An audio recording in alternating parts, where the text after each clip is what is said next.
Hi, it's me again with Corel Tips and Tricks. Over 5 years ago, I made a video about find and replace to change the color of particular colors of the fish.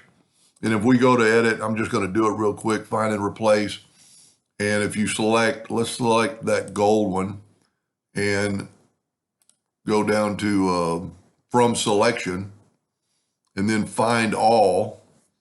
And then if you go over here and turn those fish red, you can turn them red. But somebody just this last night or this morning told me about something I had never played with because I'm not a color guy. I'm a laser engraver. But if you'll go to Windows, Dockers, and Color Styles and go right here, New from Document, it's going to give you all the colors in this document and then go OK. And then you can change the individual color by clicking on it.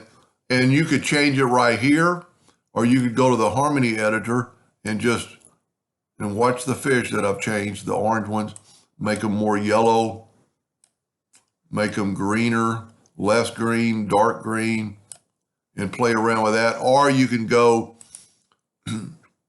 back to where we were with color editor. And let's say we want to make the green ones red.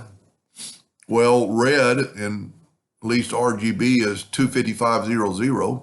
So I'm just going to type in 0, 0, and 255, and our fish are red. That's pretty cool.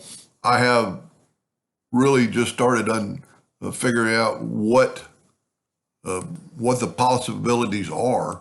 But you know, if you look, this fish right here is kind of that color.